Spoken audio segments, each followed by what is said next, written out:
Okay. Couple things before we get started. Just brought the food in from Mexico Lindo. They catered us. Thanks Lindo for doing that. You might want to eat it first because the chief's not here yet to bless the food yet. So please eat it while it's hot, and I'm sure the chief will forgive us. So he's going to be a few minutes late, but go ahead and get a plate, and then while it's hot, and then we'll get started. Thank you.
Everybody, could you please take your seats so we can begin? Please take your seats. Feel free to get food and bring it back or stand in the back and eat or whatever you prefer. And we have room temperature and cold water over in the corner as well by the police chief. So I'm going to turn it over to Craig to start us off.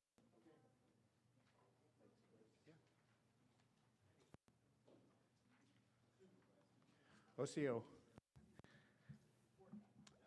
Before we begin, I'd like to make a land acknowledgement.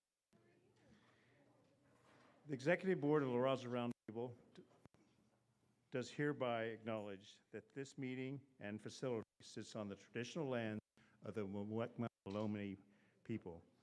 The Raza Roundtable further acknowledges with respect and reverence the Muwekma Ohlone tribe of the San Francisco Bay Area for their stewardship of these lands.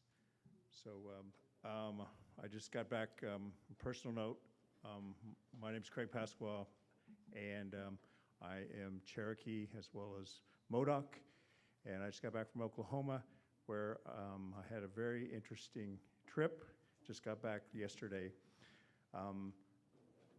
Many of you, hopefully you know that the plight of the Cherokees was a plight of removal, and one of the first removals was in 1854, or I'm sorry, 1834, I believe, and I found that my great-great-great-grandfather was one of the original people that traveled, made the move from North Carolina to Arkansas. They met in Arkansas and went into Oklahoma or Indian Territory. But we decided as a family to make that trip ourselves, the descendants of Nathaniel Peake, which I am. So in October, we're going to go start in North Carolina and walk across to Arkansas. We're going to do it as a family. I hope this is the way it's planned for now.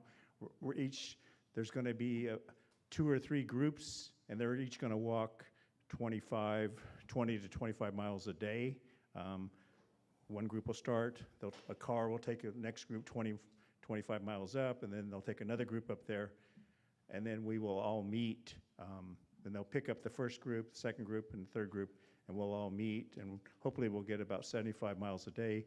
It is about a 700-mile trip one way. Fortunately, we're doing it when it's warm, not like they were forced to do in the winter, where many of our ancestors died. So anyway, that's very exciting. I'm looking forward to that. So welcome to the Raza Roundtable. Yeah, no, we'll get to that one later. Okay, thanks. Thank you, Rose. I want to see, Chief Mott is going to give our invocation. Chief.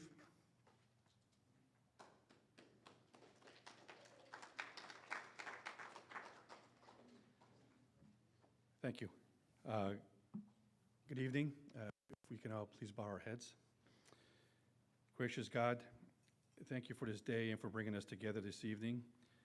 This month, we celebrate new milestones for families through graduations at every grade level. We ask that you bless these families with strength and wisdom to continue their family's academic journey with success. We ask that you continue to provide us with the grace and patience so that we can help each other make our communities a better place. Lord, we are grateful for everything you have provided. As we continue to seek your guidance with life's difficulties, give us the strength and courage to overcome these difficulties with you alongside us. We ask this in your name. Amen. Thank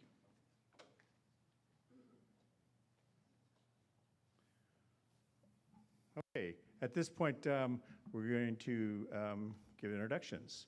So we'll start here. Or if you're not ready, go ahead. Please stand up and talk into the microphone. The camera's in the back. Oh, Tim's bringing up the mic. Or Manuel's got it. Remember, this is not for announcements yet. We will actually, after our speaker gives her talk, we will have time for announcements. We're bringing that back. So go ahead. Dr. Peter Nguyen, board member of Connexent. Rose Amador, CEO of Conexion and Native Voice TV. Richard Santos, Director of Santa Clara Valley Water District, and here's my blessing. Hello, everyone. Carmen Montano, Mayor for the City of Milpitas. Singing Mayor. Steve Preminger, County. Lisbeth Arrega, and I'm from the Day Worker Center.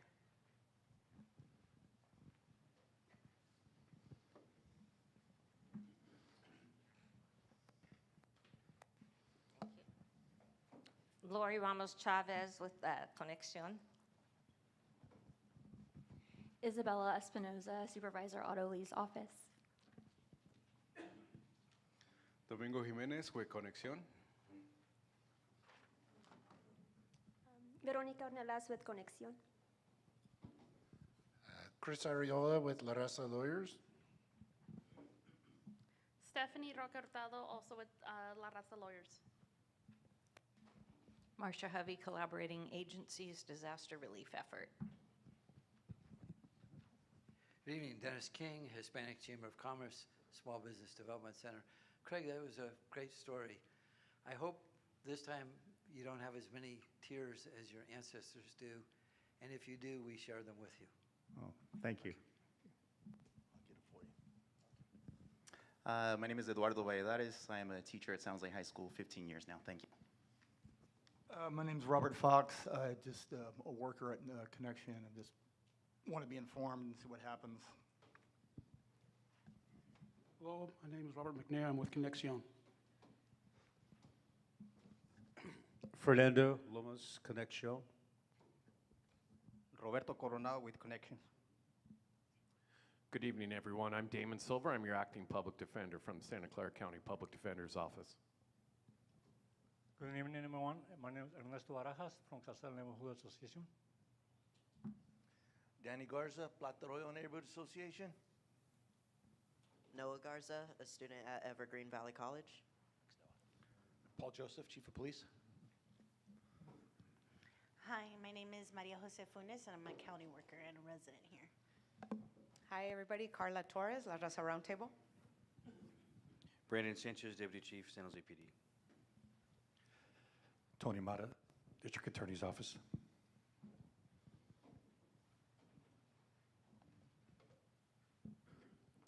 Eddie Aubrey, Independent Police Auditor.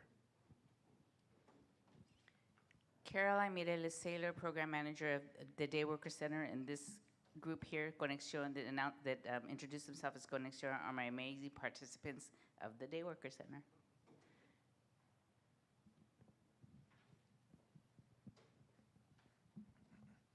Hi, everyone. My name is Mike Medina with the Office of Supervisor Betty Yu.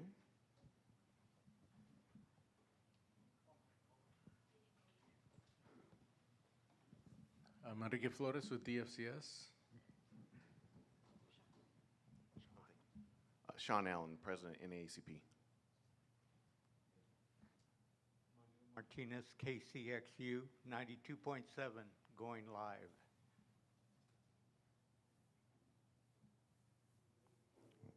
Okay. All right, leave anyone out? Okay. Okay, right. Oh, yes. Oh, I'm sorry.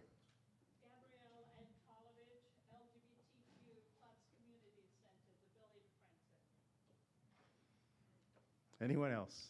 Okay. Okay. Okay. At this time, I'm going to turn over to Raul. Raul's going to give an update.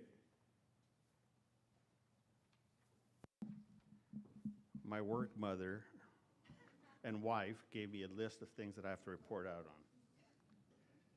Thank you, Rose. First of all, just want to report out on some of the activities that La Raza Roundtable has been involved in over the last several months. And one of them is the mural that was posted at the Palo Alto Courthouse, Superior Courthouse, through the joint efforts of NAACP, Asian Law Alliance, the Coalition for Justice and Accountability, and La Raza Roundtable. That mural has been covered up and will not be on display. So, quite an accomplishment. Then I'd also like to report that the the executive committee of La Raza Roundtable meets quarterly with the county executive. We carry a list of items that we wish to discuss, follow up with those items, and Steve can attest. Some of these items have been on our list for a long, long time, but we're making progress. So give Steve and the county executive credit for that.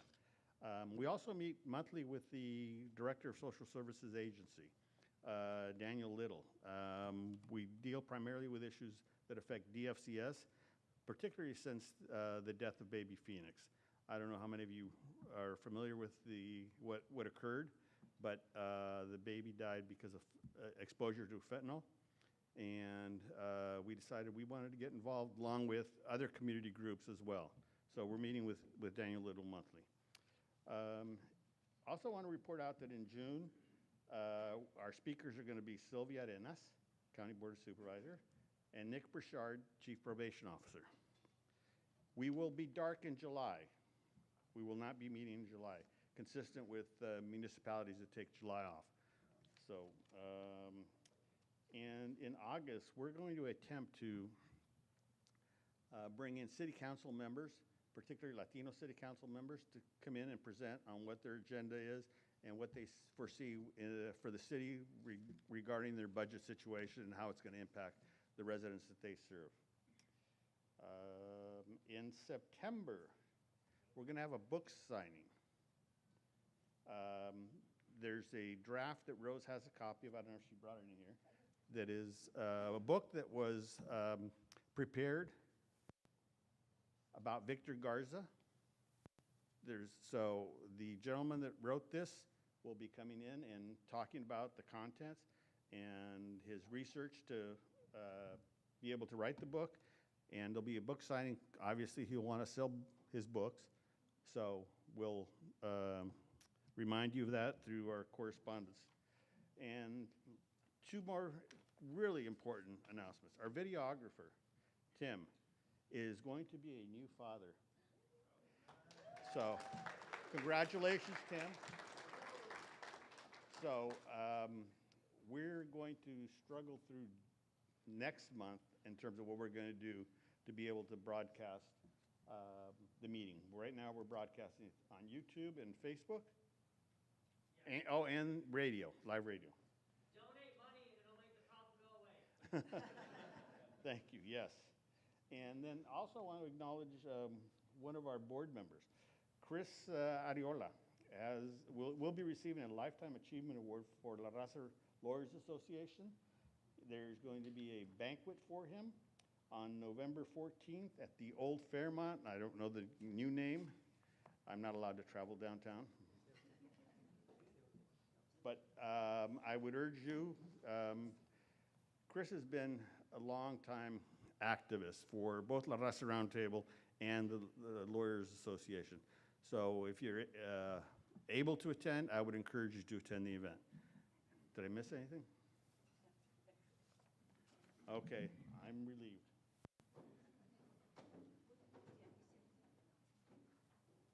Oh, wait a minute, I'm sorry, I forgot. Stuff that I'm not knowledgeable about, Danny's going to come out and report some of the stuff he's been working on in Sacramento with Caltrans and some of the other transportation agencies.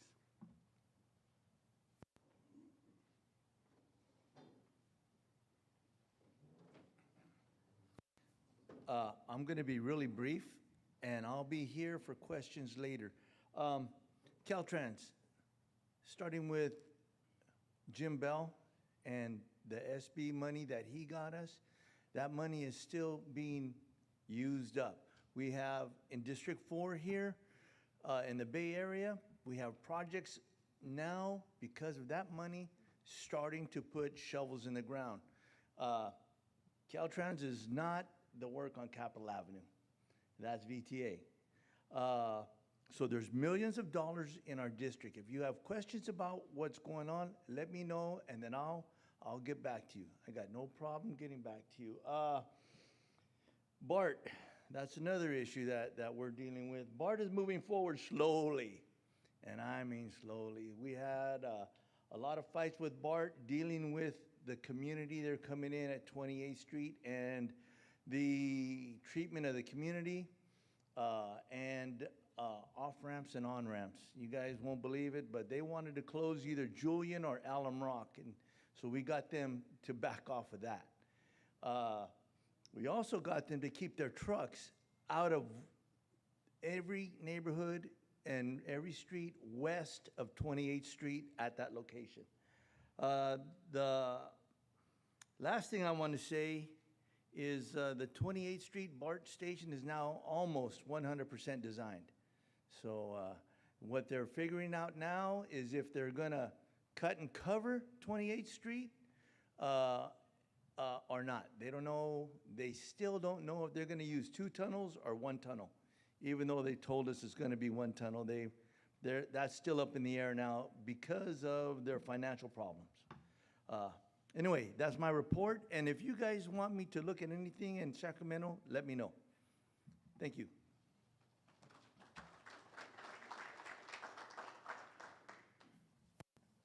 Thank you, Danny, Raul.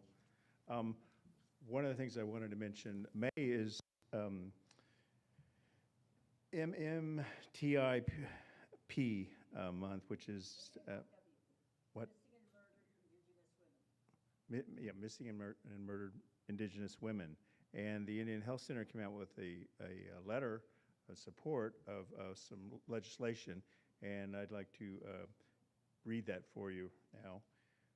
The Indian Health Center, Santa Clara Valley, alongside Congresswoman Zoe Lofgren, Assemblymember Ash Kalra, Santa Clara Supervisors Betty, and San Jose Councilmember Peter Ortiz, formally acknowledged May as the National Month of Awareness for Missing, Murdered, and Trafficked Indigenous People, MMTIP. To better understand the breadth and severity of the crisis locally, Indian Health Center has launched its Bay Area Missing and Murdered Indigenous Peoples Research Project to inform policy leaders of the systematic changes needed to address the crisis for urban communities. In addition, IHC and the Urban Indian Health Institute recently partnered with the San Jose PD to host the first of its kind training for officers focused on tribal sovereignty, data collection practices, and culturally grounded responses. The research project demands that the lived experiences and grief of our community is seen and acknowledged to foster real legislative action to protect the American Indian and Alaska Native community in both urban settings and on tribal lands, says Sonia Tetnowski, the CEO of the Indian Health Center. Declaring May as a month of awareness is only a start. We must act to dismantle the systemic issues marginalizing the Native Indian community. Public safety for San Jose's Indigenous communities requires cultural competence, proper data governance, and an understanding of our unique obligations to collaborate with tribes, added Councilmember Peter Ortiz. With these local actions, which are critical, the Indian Health Center and its partners urge the federal government to restore and republish the Department of Justice's Not One More report in its removal attempts to the stories and advocacy of hundreds of families seeking accountability, justice, and healing. As May concludes, the Indian Health Center extends its deepest condolences and, as well as the Raza Roundtable, and solidarity to all families impacted by this crisis. While the awareness has increased over time, the Indigenous families across the nation continue to struggle to support and resources they need to bring their relatives home. We urge all levels of government to make an effort to understand this issue. And that is our statement on missing, murdered, and trafficked Indigenous people. Okay. One thing that Raul left out is we're going to go back. No, not the Rose. In December, we're going to have our craft fair like we've held in the past, and a party. So if you notice, we're trying to go back to some of the things that we've done in the past with La Raza Roundtable, our format. And one of those things is after our educational reports, we're going to leave time open, and after the supervisor speaks, and I'm sure she'll have Q&A, but after she speaks, there's going to be time for you all to give your announcements like you you have in the past. Please be concise, brief, and I'll get the timer out. 1 minute, yeah. And timer's right in that door. I know exactly where it is. I bought one time about 5 years ago. But Rose, you want to introduce our speaker? So, thank you.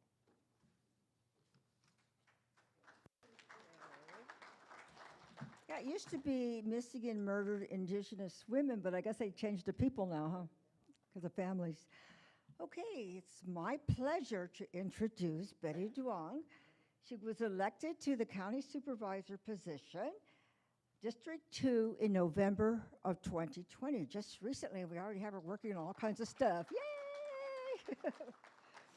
She represents more than 400,000 residents of San Jose in the downtown, east side, south side, surrounding neighborhoods, and District 2 is also home of the historic, iconic Japantown, Little Saigon, Little Italy, Little Portugal, geez, the whole country, and in the neighborhoods, and Connection. She's a proud daughter of immigrants, and Betty is the first Vietnamese American and the first Asian American woman to serve on the Board of Supervisors. That's fantastic. Makes us proud. Betty is a proud graduate of California's public schools, including Eastside Union High School, district schools, De Anza College, my alma mater too, UC Berkeley, and UC Davis King Hall School of Law. Betty has served in the community and county in numerous positions and volunteer efforts. And one more factoid about Betty, she used to work for Connection way back when she was in school. But please welcome our new supervisor, Betty Duong.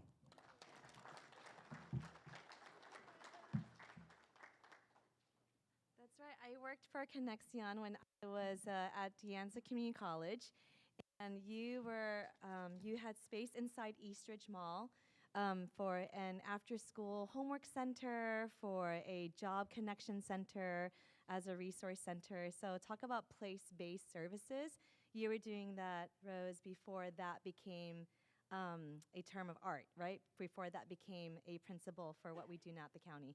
Hi, everyone. Thank you so much, Rose, for that rousing introduction. I also want to add to that District 2 is Santa Clara County District 2 includes all of City Council Districts 3, 5, and 7. So I'm so happy to see my council member colleague here. And then we also include parts of Districts 2, 6, and 8. So I have basically almost half of San Jose, which just makes it the best district in the world, which also includes the most formidable neighborhood associations that have helped carve out the landscape here. Plata Arroyo, Casell, West Evergreen, Mayfair, Tropicana Lanai, oh my God, why am I? Seven Trees, right? And Valley Palms. So I see the nodding heads because I know that we know in this room that resistance, progress, and building the world that will serve our families and our communities starts at the local level. It's never been top down. It's always been from the ground, the streets up. And when I was running for office, I wanted to make sure that everybody understood that those are my values. That's how I was raised. That's how I've been nurtured and mentored by many folks in this room, also by Bob Nunez. I was just texting with him, letting him know I'm here, and by Cindy Chavez, and by just the greats who have helped carve out. And it's no coincidence that my first job in college was with Conexión, Rose. So thank you for being a part of that. So I have a list of items today that I'm going to run by everybody. And so in the 20 minutes that I have, I'm going to try to give a report out on the county's budget status, where we are right now, on our current immigration policy and plans and investments. Most notably, our plan to tell the federal government to kick rocks, about the Regional Medical Center, the only emergency department in East San Jose right now that was originally scheduled for closure because it was corporate owned and it didn't make enough profit. More on that later. It made profit, just not what they wanted. And then lastly, an announcement, just sharing a little bit some of the highlights from the Latino Health Assessment. And I'm so happy to hear that my colleague, Supervisor Arenas, will be here next month. And this is her initiative, which she has led, and she's going to be able to speak a lot more about it. But I also want to share some highlights where you can find it and how that's going to influence and impact how I do my work in District 2, serving the most diverse community in Santa Clara County. So sorry, not sorry, this is the best district in the county. So on the county, and does that sound okay with everybody, that list? Sounds good? Okay, great. And also, I've been elected for about 5 minutes. This is my first elected office ever, but I worked at the county for 11 years prior to running for this office. But more importantly than that, my relationship with the county goes back so much further than that. My parents came in 1979 to San Jose as clients of the county's refugee resettlement program.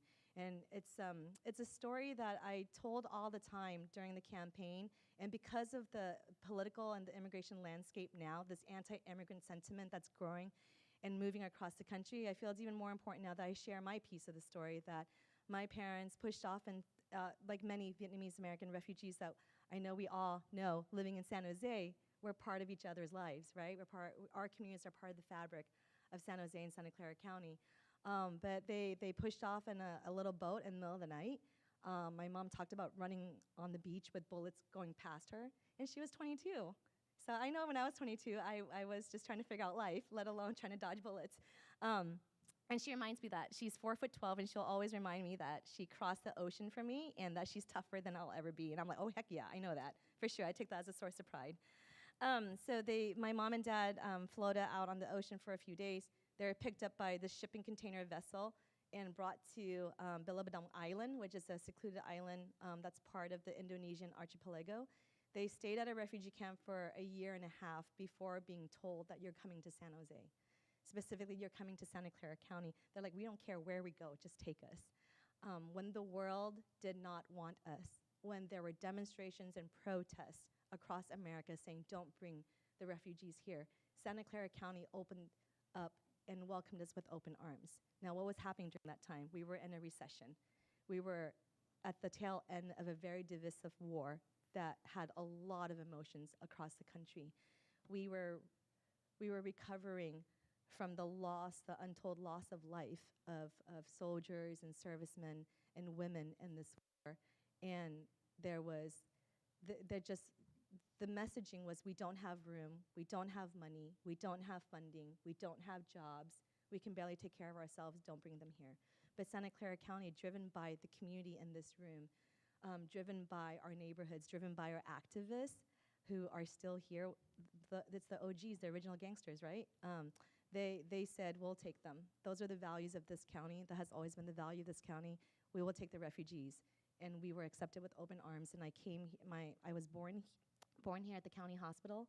My parents came here as clients of the county's refugee resettlement program.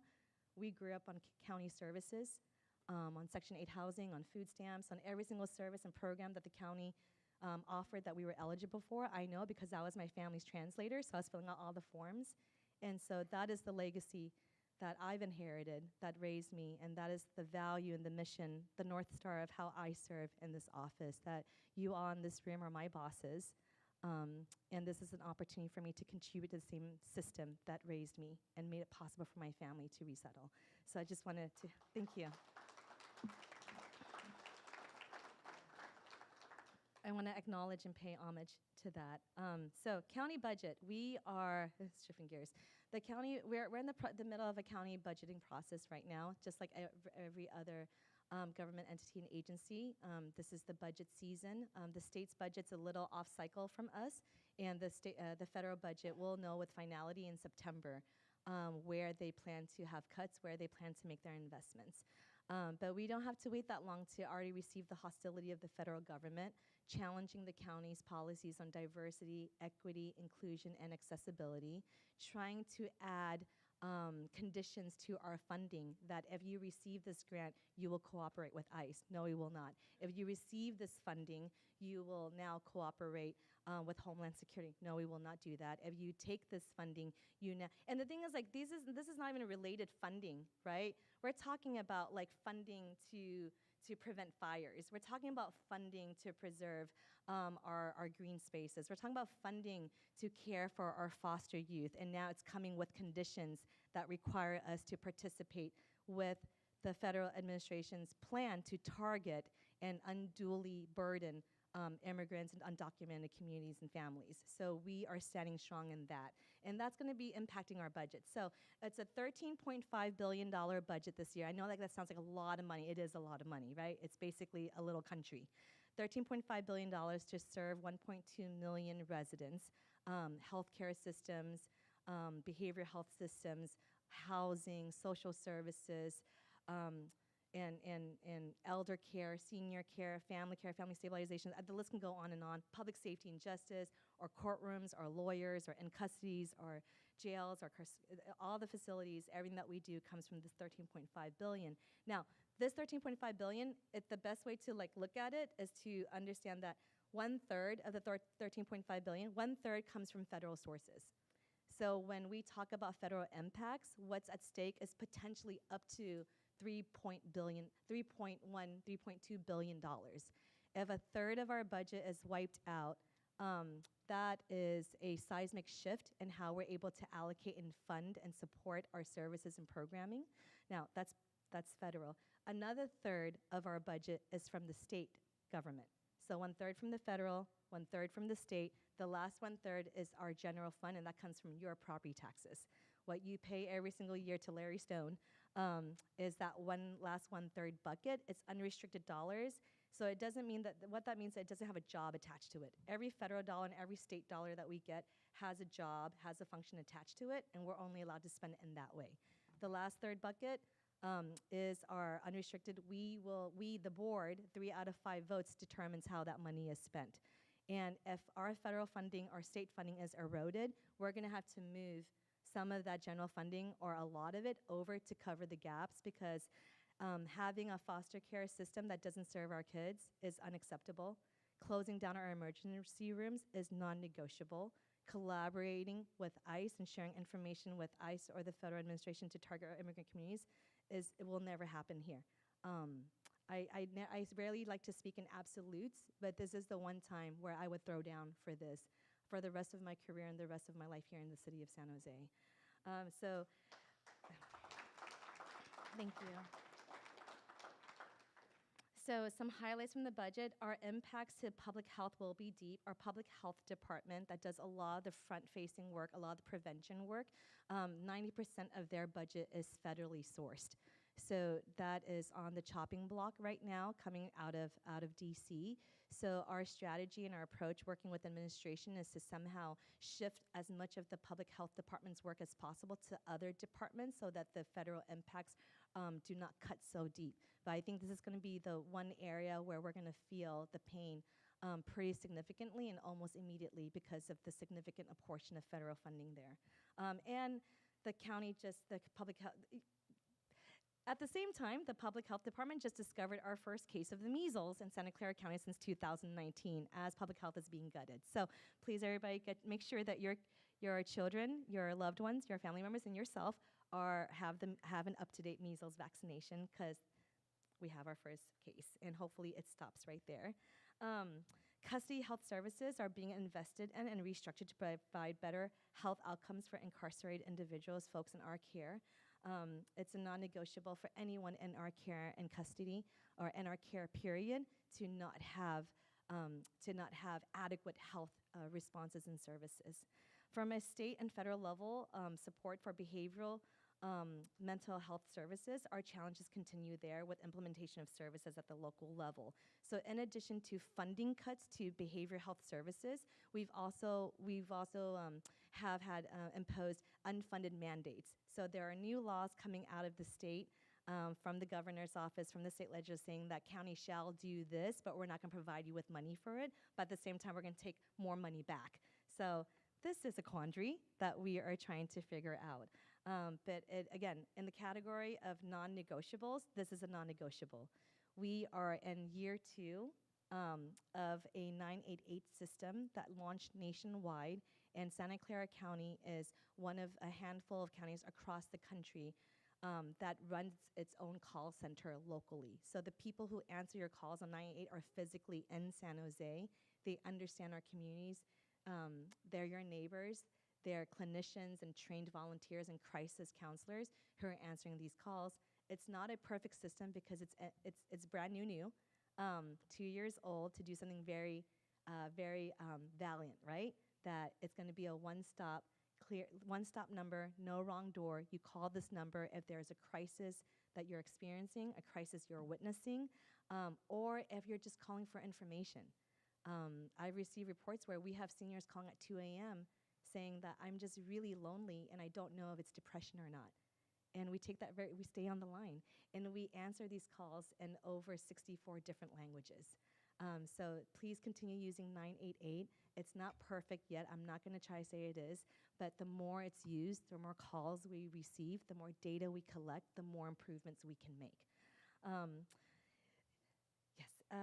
And increased funding for Capital Expressway. So all my folks on Capital Expressway. So one of the highlights from our budget is that we have created a carve out to enhance Capital Expressway with a lot of re-asphalt, repaving, right? And then also the sound walls along Capital Expressway. So Danny, I see you, and we're locking eyes. You let your colleagues know that the sound wall, this funding that we've set aside not only repaves the asphalt on Capital Expressway, which will cause some traffic delays, but we're also going to fix, repair, and clean up the sound walls to make sure that at least our walls are beautiful, doing the job they do, and there's no holes or gaps in them. Other highlights is that we have increased, in a time of constraining and restraining budgets, we have increased funding for the Veterans Services Office to make sure that to expand their services, make it whole, and then to also support the stand-down events every year so that they don't have to scramble for funding on a year-to-year basis. The last thing I'll say today about our veteran services is that I'm going to say this without tearing up. I'm a crybaby, y'all, so thank you for the safe space.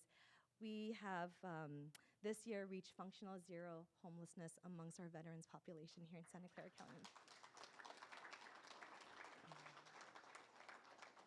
Yeah, and we're going to, I know functional zero is a very specific term of art. It doesn't mean there's zero homeless vets on the streets, but we have enough to house them. We are housing each person that comes through our system. So please, if there is a veteran who's in need of stable housing, housing security, you can call our offices, and we did that by carving out funding just for veterans homelessness and hyper-focusing on them.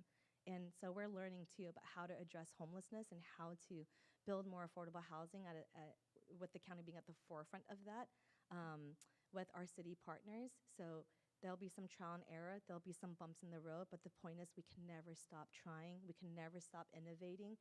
We can never stop working together on this front. And then lastly is increased funding for the senior nutrition program. Need for senior nutrition meals have continued to grow. Funding at the state level has continued to decline. The recommended budget that came out from DC also has significant cuts to SNAP, which is the program that funds food stamps, CalFresh, senior nutrition meals, lunches, breakfast, snacks in schools. So what keeps me up at night is, will our babies go to school this fall? When they go back to school, will they have a breakfast? Will they have a hot meal waiting for them? But that is what the federal administration has cut. They have cut food for our children, our elderly, and our working poor families. So if there ever was a time to take to the streets and to rally, like, I hope that all these are reasons that allow me to join you. You lead the way, I'll follow, because I think that's more appropriately my job.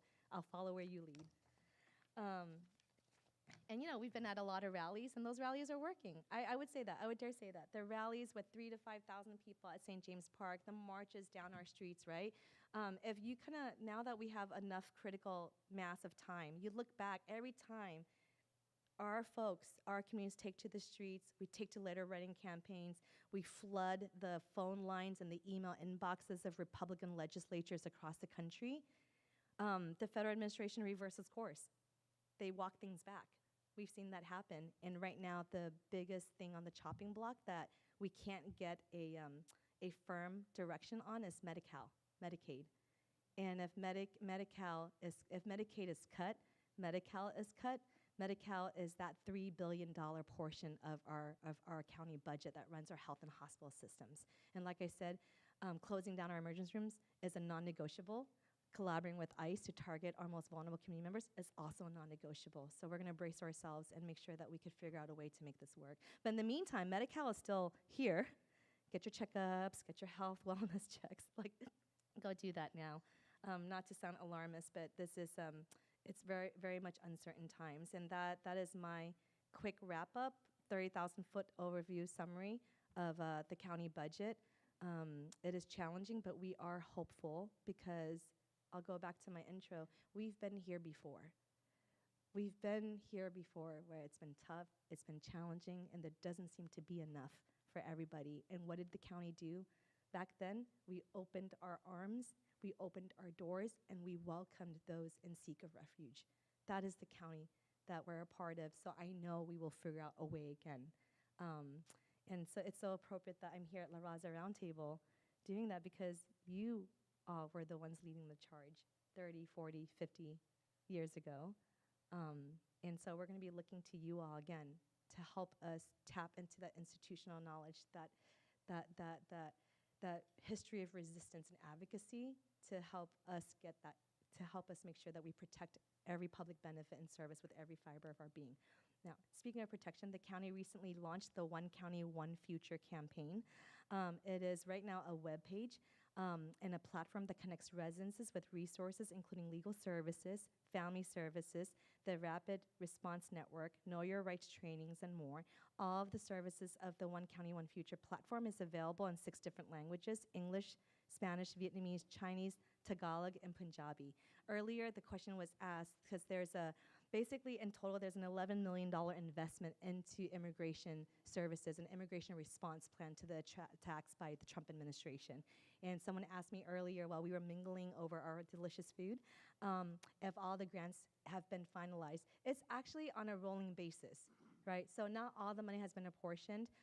Yes, my office can provide a list of grants that have been awarded so far. All of this is public information, so we'll make sure that we follow with an email in the next few days with the status of existing grant allocations so far and where those investments have been made. But it's a rolling now, like, if there are ways to alleviate the pressure, ways to connect community to resources, to trusted messengers, if there's a way to get them to services, if there's a way to communicate to our undocumented families and our immigrant communities that this is as safe as a county as you can be in, and connect them to information sharing, so if that ever changes, we can communicate that quickly.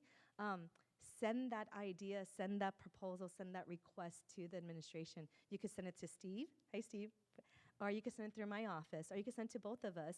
And between the two of us, we'll be able to meet in the middle to see if this is something that could be incorporated into the existing plan. But it's a rolling basis. There's no hard deadline. And the reason for that, too, is that the landscape is ever changing, sometimes on a daily basis. So we are trying to be as nimble and flexible as possible to respond to emerging challenges. The county's fiscal and legal investment in supporting our immigrant communities since Trump's inauguration has surpassed that of any other local government in the nation. I'm not saying that to give ourselves kudos. I'm saying that to credit you all for your advocacy and for your work in making sure that the county works for you, that we follow in your footsteps. And I will continue to follow in your footsteps and advocate for the county to play a powerful leadership role because our communities need and deserve our support. And like I mentioned before, we have allocated this year $11 million to our immigration response plan to Trump's federal policies, which includes $500,000 for the Rapid Response Network. The county has also brought 2 lawsuits against the current federal administration.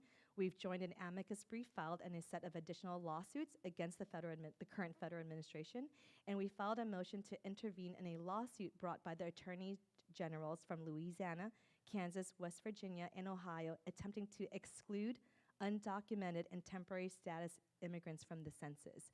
You all, as our community partners, know that census data is how we know what we know. It's how we know where to allocate funding. It's how we know how much to ask for. It's how we know where need lives. And so this effort by Republican legislatures to block and ban the participation of undocumented and temporary status immigrants from participating in the census is part of that. You know, they're laying the path to exclude our immigrant voices out of this. So but you know, we're really great at suing. We're really litigious at the county. And I'll just wrap up this section with, we have a board of supervisors who's on the same page. I'm not one voice, and ever since I became a supervisor, I'm on this, like, you know, if you can imagine, a really big group chat with other supervisors from across the state, and the challenges they have is they're fighting with each other. They're fighting with their colleagues on the board to get them to stand up for immigrants, to protect Medi-Cal, to protect foster kids, to protect LGBTQ youth, right? That's what they're fighting for. Here, we're fighting over who gets to do it first and how hard we get to do it, right? Those are fun battles to have. No, it's me. No, I go. No, you're good. You know, we all want to be there. But this is who we are. And it's not just the board. It's our county executive, our chief operating officer, and our county council, and our district attorney, and our public defender, and our sheriff. Every single person that has a corner of the county, and our chief executive officer for the health and hospital systems, we're all on the same page as to the non-negotiables, what the lines we will not cross, and what and who we have to protect. And if we ever mess up, I know y'all are going to tell us really loud and very immediately. Okay. The last thing is the Latino Health Assessment. It is a groundbreaking assessment, the first Latino health assessment done in over 10 years, the only second one ever conducted by the County of Santa Clara.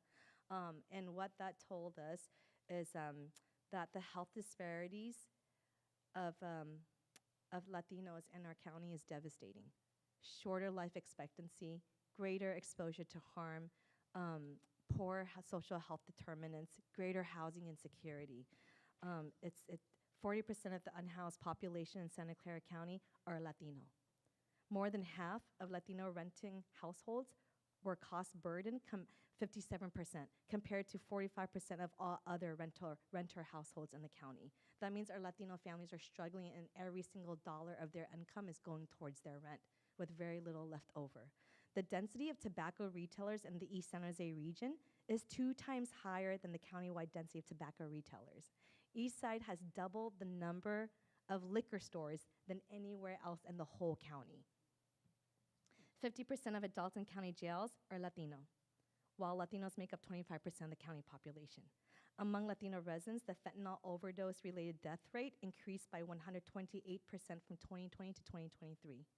The death rate to alcoholic liver disease was highest among Latino residents compared to the county overall. And it goes on and on.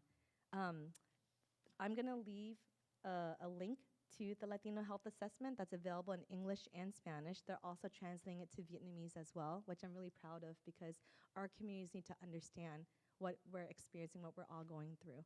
Now, how does this help us together? This is how we direct our dollars, how we direct our investments.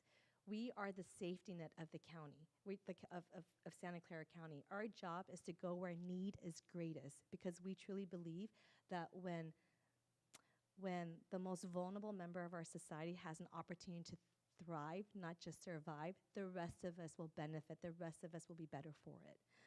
And that also means that we need deep, deep engagement with our Latino leaders to understand how to carry this work forward. Because what the Latino Health Assessment will tell us is a lot. It'll tell us the what. It doesn't tell us the why, and it doesn't tell us the how. The why is going to be found in conversations and in this hall, and kitchens and backyards, at the park, at barbecues, and conversations with each other. The how to fix this, where we go next, is going to be found in conversations that I have the blessing and the privilege of having with you all to help me to guide me through that. Lastly, Regional Medical Center. And then someone's got to tell me on time. Like ever since I became supervisor, no one cuts me off anymore. That's a problem. Okay. Oh, I'm good. Okay, please feel free to cut me off. So I mean, the last thing I'll say about the Latino Health Assessment is that please take a look at it. I would highly recommend printing out a copy and using it as reference material for advocacy, for funding allocations, for all the type of decisions that we'll be making at the Board of Supervisors. And you know, what it tells me is that we have to do better. It's our moral obligation, our moral imperative. I represent District 2, the greatest district in the county, and it is the Latino district.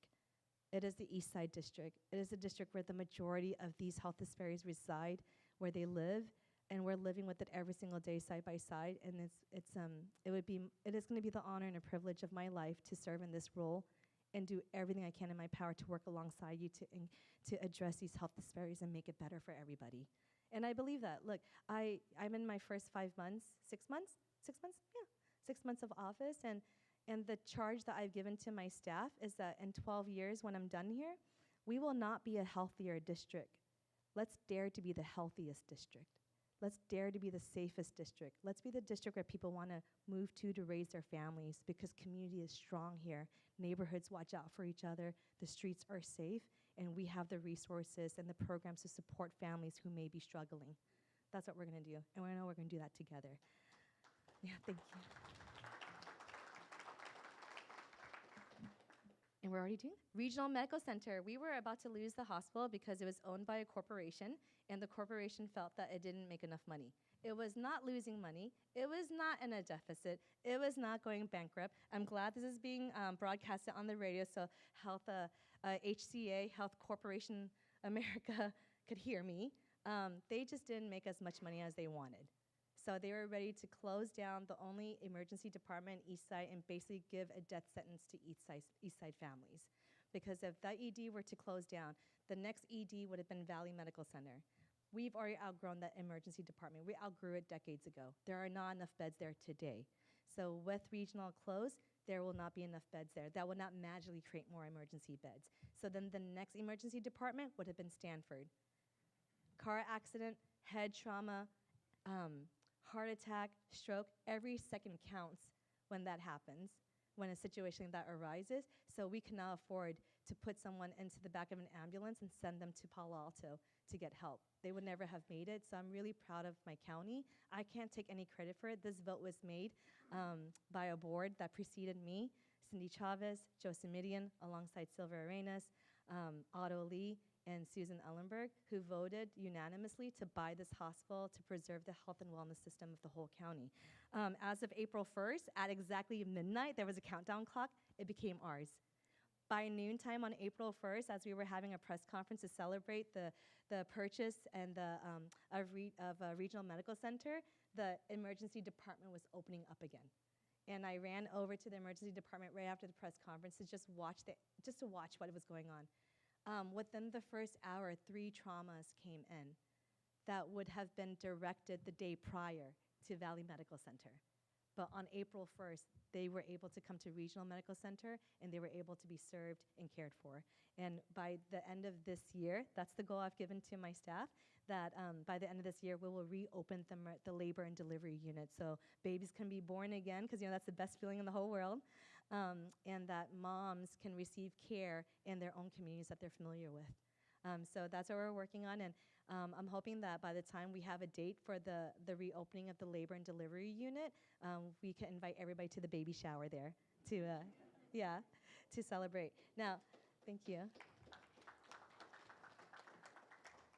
So before the planned closure of Regional Medical Center, the stroke and STEMI services had been shut down, which means strokes don't come here. It's been reopened.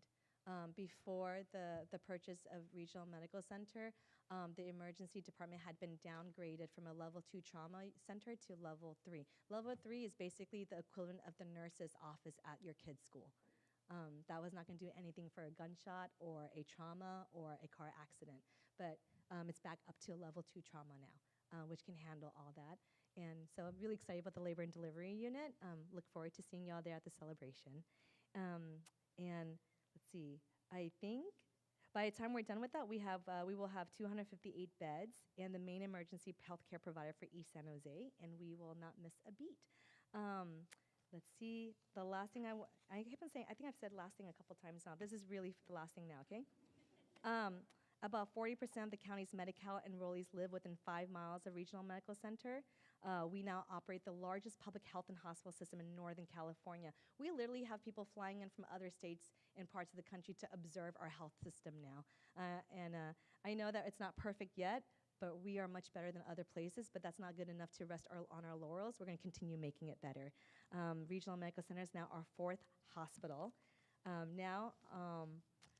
Let's see, did you know 1 out of every 4 Santa Clara County residents receive their health care from our county hospital system?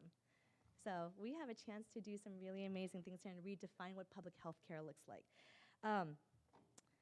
5,800 units of affordable housing is on track to be completed through the Measure A housing bond measure. In 2016, our residents, 67.28% of our residents approved the housing bond measure. It needed 66.67 to pass.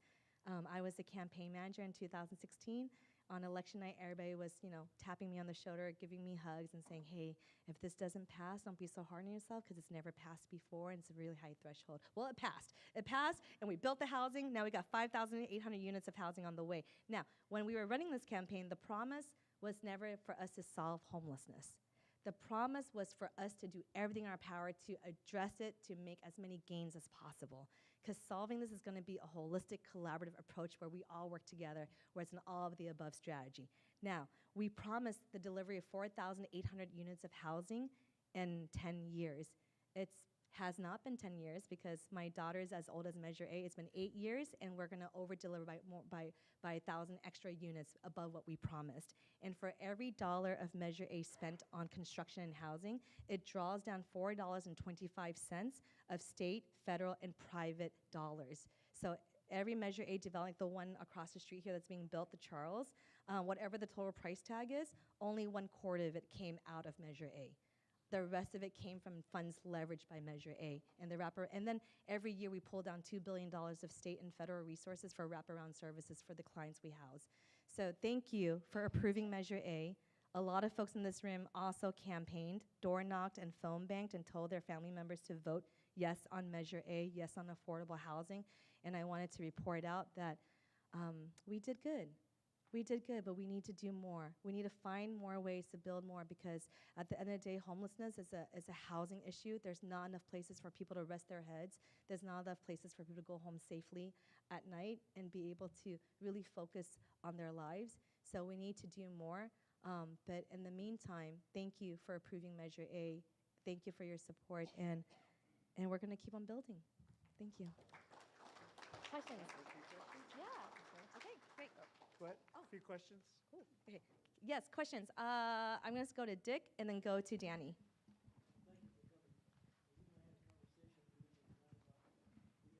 I'm so sorry. There's a mic for you, Dick. Yeah, can you hear? Oh, anyway, we had a conversation, and tonight you mentioned a little bit about the in-house. Are you able to maintain with this cutbacks and everything, the mental facilities, and will they be getting any more under the county?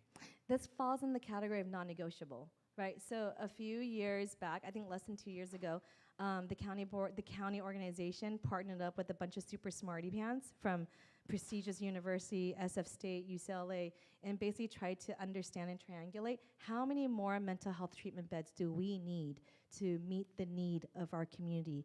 And the number they came up with is upwards of 500, about 585, 580. If I'm off by a couple, please don't hold me to it. We are on track to build 500, to add 500 beds, medical treatment beds, inpatient facilities in the next 5 years. This year already, we've already approved and are getting ready to go online 250 beds. So I'm hoping that this plays out like Measure A, where we over-deliver, we deliver more and faster than what was originally planned. And that's what our Board of Supervisors is doing. Every time that behavioral health comes up to the board, which is on a quarterly basis, every quarter there's a quarterly big report of number of beds, how many more beds is in production or getting ready to go online, how many more beds do we need, and where is the funding gap for this, right? Because we could plan for all the medical treatment beds in the world, but do we have a funding plan for it? So we are on track for 500 beds. We are on track to launch 250 beds.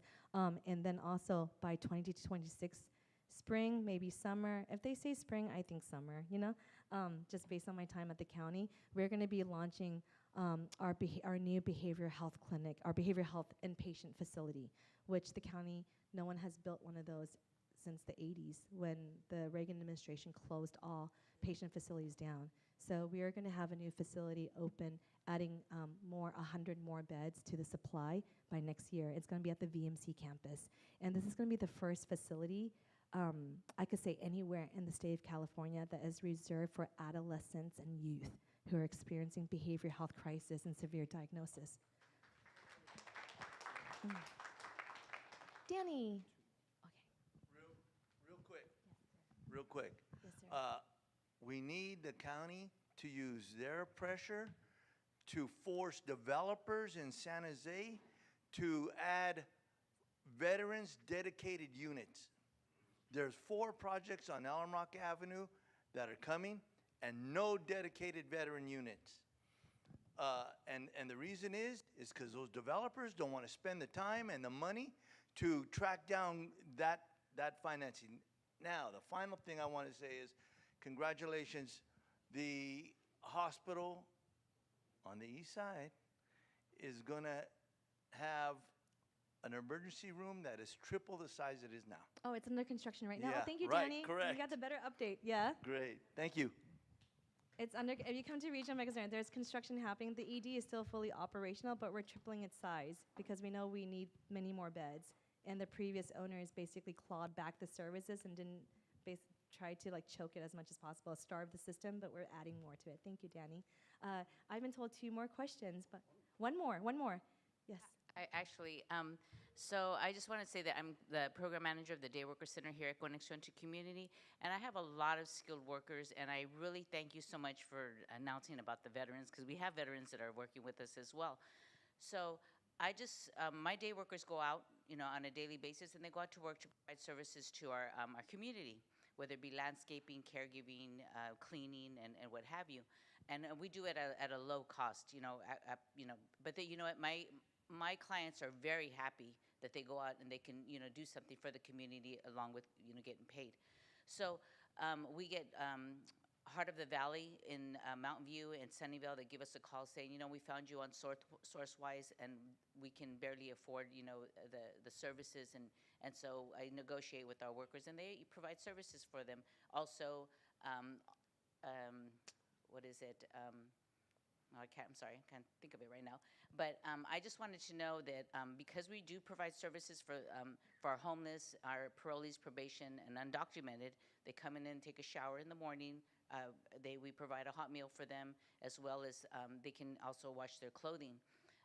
Will any of this be affected in the budget? I just wanted to know, is that, I mean, I didn't hear it as, when you were mentioning it, and everything sounded great, and, I'm going to take all this up to prayer, because we don't want to see any cuts, because all these things that you're mentioning are so valuable to the community in Santa Clara County, from Gilroy all the way to Palo Alto. So I just wanted to know, are we going to be affected by any of this? Yes. So the answer is yes, and that's because the county will be making an investment. Okay. Yeah. So the funding that supports day workers, and thank you so much, and to all the day workers here today, the members of this group, just thank you for being here. Thank you for the work you do every day. And it's in the category of non-negotiable. So there is work right now being made to firm up the budget so that we can continue providing financial support to the program. That's how it's going to be affected. Now, state and federal funds do not cover this work. It's going to be coming from the general fund. I say that because general fund is that precious 1/3 pot that we get to do whatever we want with. And when I say do whatever we want, it means to me live out our values, right? And so rest assured there is going to be an allocate, right, Steve? I'm looking at you. We were hoping to find that out before the meeting. We didn't find it out yet, but we're certainly working on that. We know Rose well. Oh, I'm letting, yeah, I know. You know what? Ever since I became supervisor, I've been told by my staff that you're not the number cruncher anymore, Betty, and you're not the frontline staff anymore. So that's been a transition for me. If anyone's wondering, the hardest transition has been stepping away from the day-to-day work. But if you had asked me last year, Rose, before the election, I would have been the one writing the ledge file and like working with OBA to find out exactly which cost and budget unit. Yeah, but the thing is, like, yes, our administration is working on finalizing the budget to include an allocation and investment to the day worker program. Does that sound about right, Steve? I want to make sure. Yeah, I can just speak on behalf of myself and the board when there's 3 votes. I don't get to speak on behalf of administration, so thank you for that privilege today. Make it so. There we go. All right. Yeah, thank you, everyone. I hope I did okay, and I can't wait to come back again. Thank you.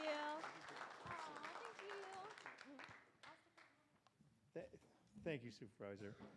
Okay, is this off? We're going to go to announcements right now, but there is an order. First, I want to have Councilmember Doan, if he wants to speak, come up, and then we'll go on to the educational reports. Then after that, if you want to line up here, you'll get 1 minute to give your announcement, and then remember we have a closing speaker with us too. So we're gonna stick with the 1 minute. But Councilmember. I'm going to try to keep brief as I can. First of all, I want to say thank you to our colleagues over the county supervisor, working with the city, and to know that we stand with the county to protect our immigrants. And our police department, our city employees, will not engage with ICE. So that's one thing. And I do have an ask for County Supervisor Betty Young here, is that the Capitol Expressway repaving is fantastic. But I hope that we can put some trees in the middle of the median to have some aesthetic value in that area. It's been a blight for a long time. So hopefully that'll be under your consideration. Sure. Sure. Councilmember Dawn, I love trees, and I grew up in the East Side, and I want more trees. More trees makes it better for us to breathe. We should also shut down Retail View Airport and make sure we have clean air to breathe. But here's my request. So remember how I said there's twice the tobacco stores and smoke shops in East San Jose? So the county has a model tobacco ordinance, right? That basically lays out the footprint of how we can space out tobacco shops, how we make sure they're not close to schools, not across the street from James Lick High School. Other cities have adopted our ordinance. I really hope that with the Latino health assessment, the city of San Jose will also adopt the Santa Clara County model tobacco ordinance. Thank you. I'll tell you this, I don't smoke, and my father used to smoke 2 packs a day, and I got lots of secondhand smoke. And I'll tell you this, will definitely be supporting that. So recently, some of my colleagues put out the memorandum. We're talking about smoke shop, right? We're putting a temporary moratorium to any new permits.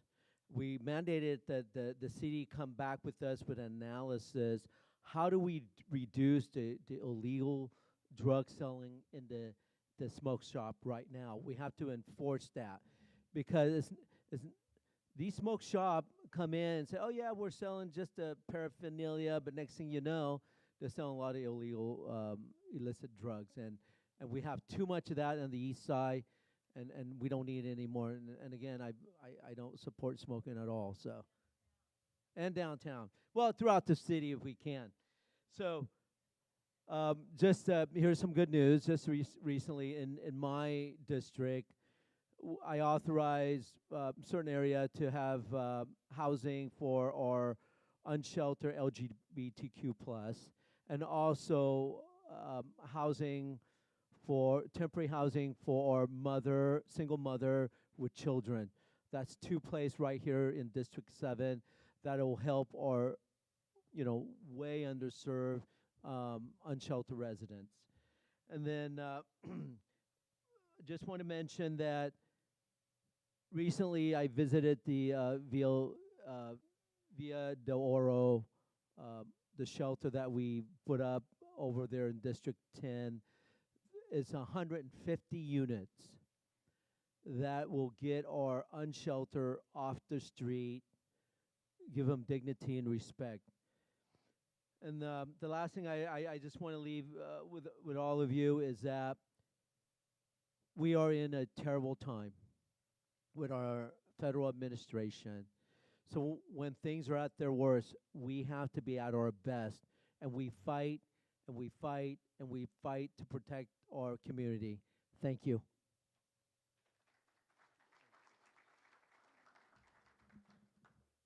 Thank you. Thank you. Are there any educational reports? Okay. If anyone has any general announcements, please line up here. Remember, we're going back to the old system. We're trying to get out of here by 7 and keep you. We value your time, and we know we appreciate you coming here. So come on up.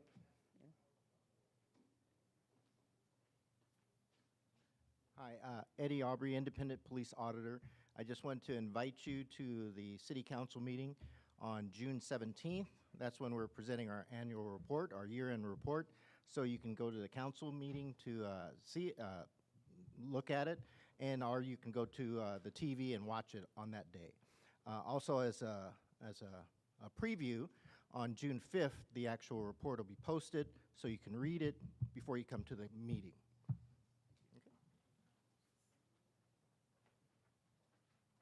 Evening, everybody. Eugene Bradley, Silicon Valley Transit users. Just 3 quick announcements. One, tomorrow at River Oaks Light Rail Station, the City of San Jose's Department of Transportation will have a public meeting to get your input to decide the future of North San Jose in regards to walking and biking projects. Second, VTA Board is going to decide its budget next Thursday at 5:30 p.m. at the County Supervisors Chambers, And then finally, Metropolitan Transportation Committee is looking for folks to serve on its committee, a new advisory committee that's come up. Apply by July 14th. See me if you're interested in joining this committee. Thank you. Hello, my name is Eduardo Valladares. I'm a teacher at San Jose High School. I'm also an alum and youngest of 6 that all went to San Jose High School. My kids are probably going to be going to San Jose High School. I got a 3- and 5-year-old. I'm talking to you all because, well, it's my last day of school, and I'm here for a reason. And my reason is that we are going to get an assistant principal at San Jose High School that has a track record of some alleged, xenophobia, racism, sexism. There's a letter from Lincoln teachers that talked about some of the issues that were going on at Lincoln High School. There was a newspaper article that was on San Jose Mercury this week, if you want to check it out, and also Cron covered it last week. I was part of school site council, and though it had no power, we wanted to make a vote to rescind having this assistant principal there. What I'm asking for you all is for your support and help. If you would like to, I can definitely get your email and send you more information in terms of what's going on at San Jose High School. But we're really looking to, again, as the community, here, floods, our district members, our board members, and our district to let folks know of what's going on. So sorry for being a little bit longer than a minute, but if you would like to talk to me or if I could get your email and I could send you more information, I will be here after the session. But again, my name is Eduardo Valladares and San Jose High School. Thank you again for your time, and thank you, Danny Garza, for your attention, for your invite here. Thank you. Oh yeah.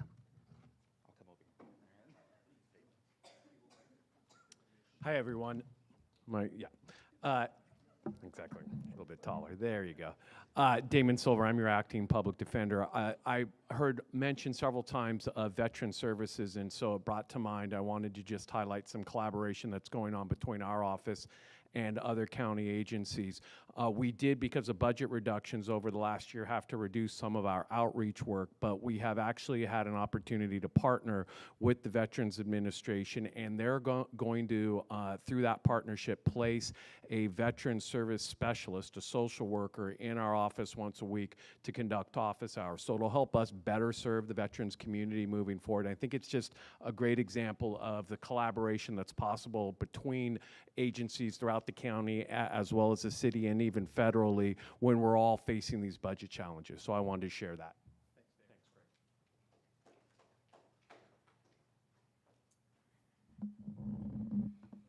Hi. Just two things from me. Tomorrow we're going to have Conexiones having its first summer flea market, community flea market. So you're all invited to come out here from 9 to 3. The other thing is our day workers. If you need anything done at your house, from, again, painting your fence to cleaning your closet or your gutters out, whatever it is, please come to our Day Worker Center. We're open 7 days a week. They only charge $25 an hour. You know, you can't find that anywhere. We just had somebody install a door lock, a fan. They could do a lot. And a lot of them are skilled laborers. So please utilize their services. Put somebody to work. Thank you.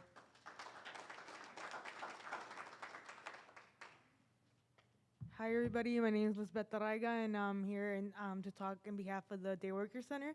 I just want to say that the Day Worker Center is a great place for people that are not documented and that are going through recent incarcerations.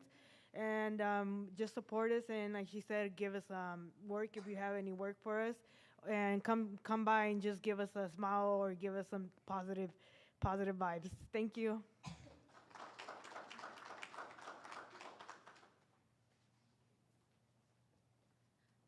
Hi everyone, my name is Stephanie and I am president of the Santa Clara County La Raza Lawyers Association for this year. Thank you for having me. I just wanted to quickly invite everyone. We have our monthly meetings every third Wednesday. So our next meeting is Wednesday, June 18th. It's at noon at the Corona Taqueria on 4th and Jackson.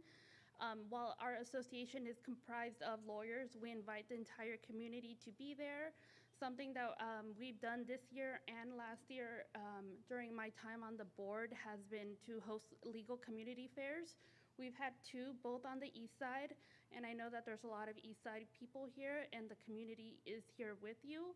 So if your community, if your group would like to, if there's a need for community services, we connect with our nonprofit partners and we can provide services.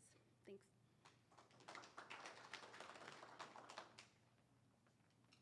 Hi, I'm Isabella. On the topic of veteran services, VTA is partnering with the Veterans Commission, and we have the Veteran Ride vouchers. This is a pilot program that's going for 6 months. I brought a couple with me today. I'll leave them on the back table back there, but this is for Veterans Rides for VTA for $1. Thank you. It's a great idea. Anyone else? Okay, well, we have, are you going to introduce Marvin, or should I? Okay. Okay, before we close, Marvin's gonna poet, he's gonna close us out, but thank you all for coming, and remember there's still food over here, and we need food sponsors. So if you'd like to sponsor a meal, approximately $300, that's what it takes. And we would really appreciate it. And so you guys won't get pizza again. I mean, I know you're tired of it. Okay, so, yes? So, I'll ask people to match me. I'll give the first $100. Okay, all right, Danny laid it down. Okay, thank you. So if you want to give, there's Danny back there. Thank you, Danny. Okay, Marvin Flores.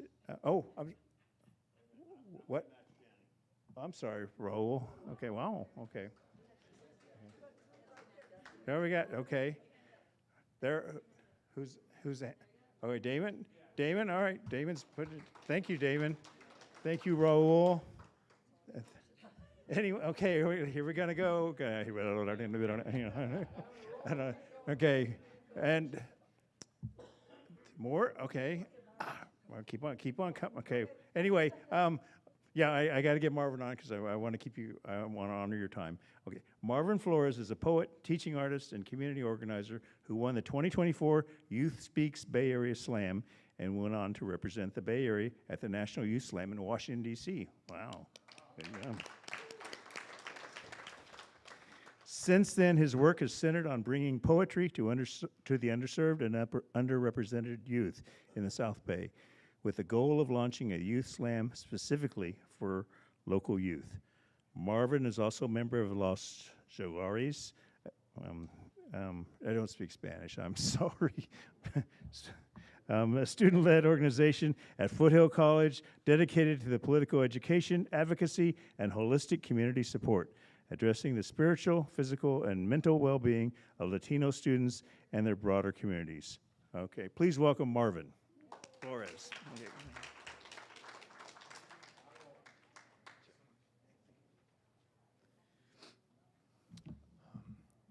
Hello, everyone. I'm guessing my time shifted a little bit. How much time do I have, Rose, now? Okay. So I'll be reading 2 poems today.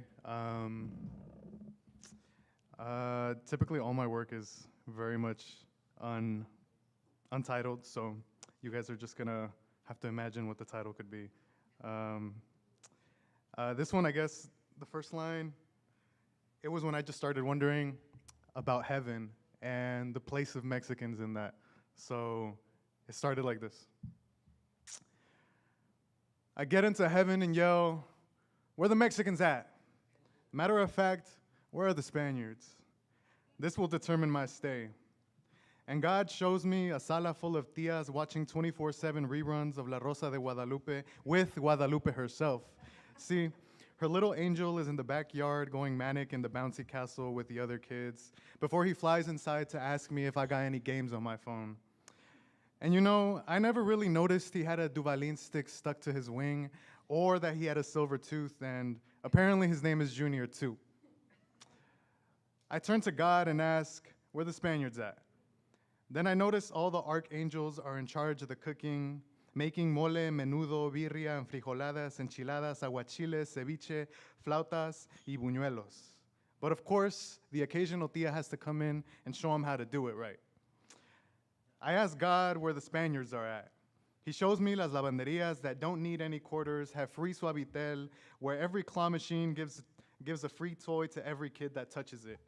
Chicles, gumballs all over the floor because angels turn the machine knobs for fun. But I notice that tias are folding work clothes. So I ask God, where the Spaniards at?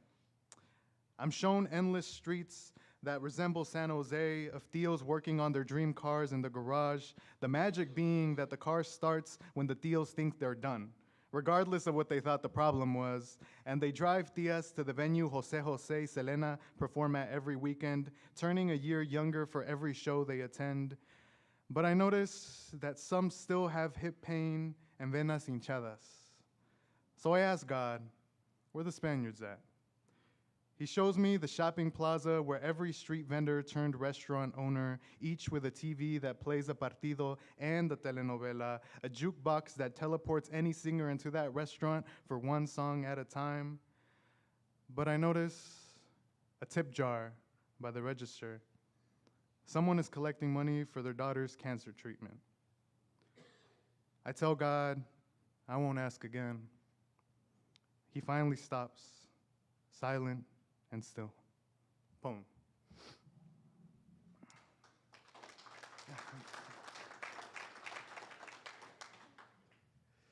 So Rose told me coming here, I don't remember the exact wording, other than bring radical shit into the room. So, so we're moving a little bit, change of pace for that, and respecting what Rose had told me. And, you know, if anything, that last poem was more a break from my usual style. But this one, I guess, would just be titled Immigrant. They say inmigrante, but forget the indigenous spirit that has seen the threat of extinction before. The threat that their land will belong to the conquistador. They say inmigrante, they even mark children criminals, but they forget that our children learn everything from our systems. They learn how to survive despite the threats against families. My mother never asked me to write of her or fight for her, because the American dream includes the imprisonment of the imagination. Imagining the destruction or perhaps a change of these systems is much more criminal than crossing the border. They say, if you do not like it here, leave. And I cannot. This is the only land I know, just how you know to take out the natives, leave no tongue to call you the immigrants, just like you know to make allies amongst natives, kill the empire, then kill the tribes, like you know that this is the only land I know and call that a tactical advantage. Not guerrilla tactics, but everything I know is out to change systems. Send me out, I return with the strength of my country. Which one would you prefer? Is it easier to take my mother out because she will not mobilize el pueblo? And what is to say the mother of a revolutionary is not revolutionary herself? I place no label to myself, and if the day comes that I'm labeled as such, I'll push words aside, make room for the inevitable. I just hope one of my hermanitos and hermanitas take my place, not to reincarnate amongst the people, but a replacement. I'm not worried about life after death, for if I follow Brother Hampton's steps too well, may my mother's womb be blessed for many moons. May she become a Guadalupana, an icon of the struggle, a mother of revolutionaries, adopting any child who understands the fate of those who care too much, who love too much, who say too much. Those who can never answer what they want to do in life or imagine growing old. Those whose hourglass is coming to an end because they accepted their fate long ago. Poem.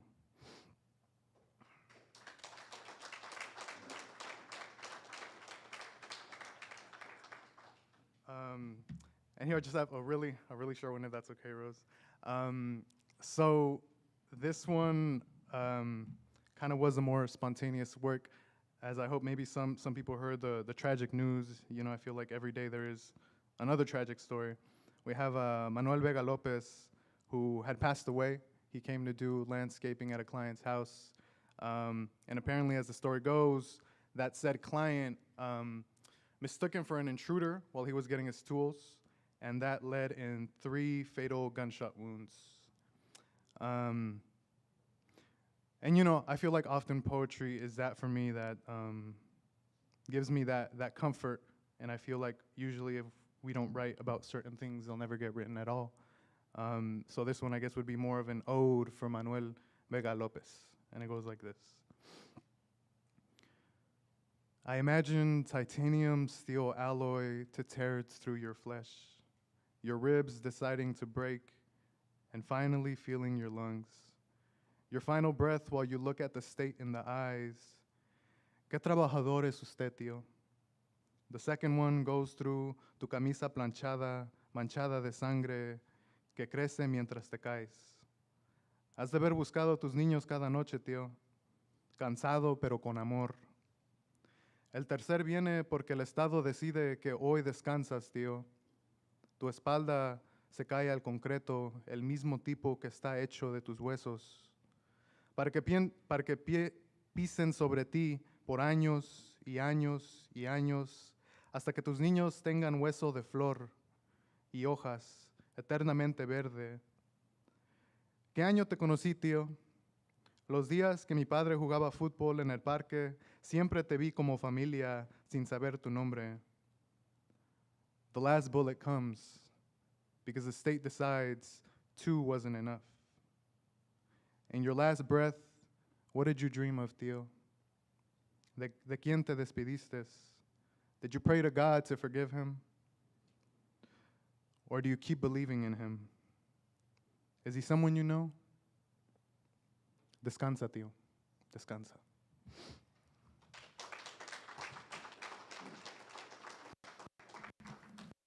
Thank you, Marvin. That was wonderful, awesome. So we're going to close the meeting now. Please remember to eat the food. Thank you all for contributing. Danny.